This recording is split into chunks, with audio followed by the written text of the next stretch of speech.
Iran Israel युद्ध मामला। America ने दुनिया को चौंका दिया। ईरानी हथियार ने दुनिया को चिंता में डाला। हथियार चला तो अमेरिका रोने लगा।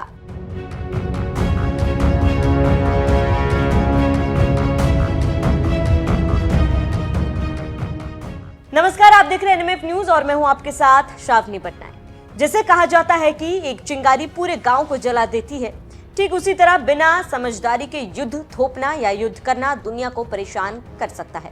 और यही 20 जनवरी को शपथ लेकर अमेरिका के राष्ट्रपति बने डोनाल्ड ट्रंप कर रहे हैं। शपथ लेते ही दुनिया के दादा ने दुनिया को टैरिफ में उलझा दिया।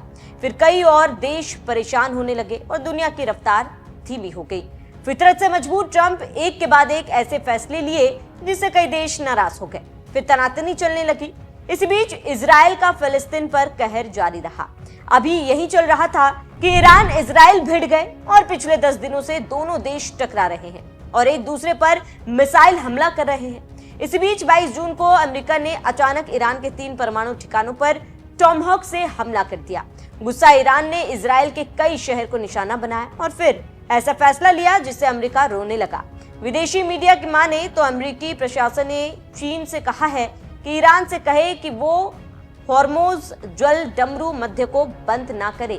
जबकि अपने के बाद गुस्साए ईरान ने संसद से जल डमरू मध्य को बंद का प्रस्ताव पारित कर दिया है। अब इस प्रस्ताव के बाद देश की सर्वोच्च संस्था इस पर फैसला लेगी, लेकिन सिर्फ संसद से पारित कानून से ही अमेरिका रोने लगा है। अमेरिका और दुनिया को ईरान ने चौंका दिया है और अपने सबसे खतरनाक हथियार से दुनिया के चाचा अमेरिका की पेशानी पर बल ला दिया। रक्षा मामलों के जानकारों की माने तो ईरान ने इजराइल पर चौतरफा हमले किए और इजराइल की धरती बैलिस्टिक मिसाइलों से भर गई और इसी हमले में ईरान ने अपने पिटारे से सबसे खतरनाक मिसाइल निकाल दी। रक्षा मामलों के जानकारों की माने तो इस मिसाइल की रफ्तार 15 मैक है। आमतौर पर मिसाइलें 3 से 4 मैक की रफ्तार रखती है, लेकिन ईरान की घातक मिसाइल तो इनसे 3 या 4 गुना रफ्तार से दौड़ती है। ईरान की हथियार सोनिक फतेह मिसाइल इजराइल के आयरन डोम और एरो डोम नष्ट कर सकती है। IRGC इस मिसाइल को इजराइल स्ट्राइकर के नाम से बुलाता है। फतेह एक मिसाइल की रेंज 1400 किलोमीटर है। मिसाइल रफ्तार 17,900 किलोमीटर प्रति घंटे की। यह 200 किलोग्राम विस्फोटक को ले जाने में सक्षम। फतेह 1 को हाइपरसोनिक ग्लाइड व्हीकल से तैयार किया गया है। तो आप समझ सकते हैं कि कैसे इजराइल परेशान है और ईरान के इस खतरनाक हथियार से इजराइल के दोस्त अमेरिका के पसीने छूट रहे हैं। रक्षा मामलों के जानकारों की माने तो हाइपरसोनिक ऐसे खतरनाक हथियार होते हैं जो काफी एडवांस होते हैं और पृथ्वी के वायुमंडल के अंदर हाइपरसोनिक स्पीड से आसमान के मध्य उड़ान भरते हैं। इनकी स्पीड के कारण इन्हें ट्रैक करना या इन्हें रोकना काफी मुश्किल होता है।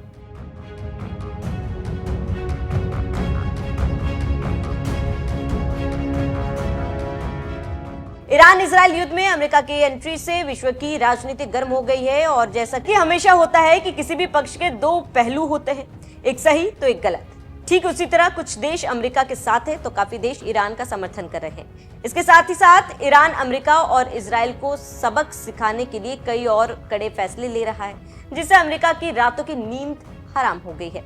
विदेशी मीडिया की माने तो ईरानी संसद ने ईरान इजराइल युद्ध के बीच होर्मुज जल डमरू मध्य को बंद करने का फैसला किया, जिससे अमेरिका की सांसें अटक गई और ट्रंप ने चीन से गुजारिश की है कि वो ईरान को समझाए। ज्यादातर एक्सपर्ट्स का मानना है कि ईरान इतना आगे नहीं आएगा, लेकिन अमेरिका के एक्शन के बाद हालात बदल और जज्बात बदल चुके हैं। अमेरिकी विदेश मंत्री मार्को रूबियो ने चीन से ईरान को जल डमरू मध्य बंद न करने के लिए कहा है। रूबियो ने फॉक्स न्यूज से बात करते हुए कहा कि मैं बीजिंग में चीनी सरकार से रिक्वेस्ट करता हूं कि वे उन्हें इस बारे में फोन करें और समझाएं कि तेल के लिए हॉर्मुज जल डमरू मध्य बंद करना ठीक नहीं है। अगर ईरान ऐसा करता है तो यह बड़ी गलती होगी। अगर वे ऐसा करता है तो यह उनके लिए आर्थिक खुदकुशी होगी। इसे समझ सकते हैं कि कैसे अमेरिका बिलबिला रहा है और क्यों।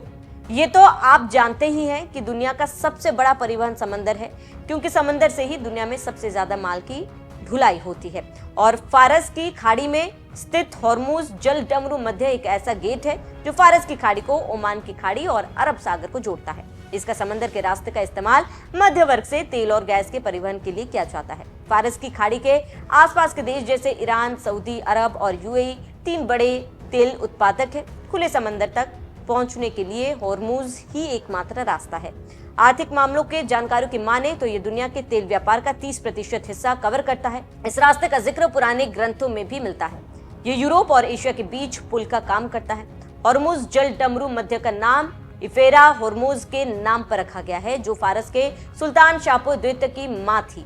हॉर्मुज को फारस की खाड़ी का मेन गेट कहा जाता है। इससे आप समझ सकते हैं कि कैसे ईरान ने अमेरिका इजराइल की नस दबाई कि अमेरिका रोने लगा और अब ईरान को मनाने के लिए अमेरिका को गिड़गिड़ाना पड़ रहा है।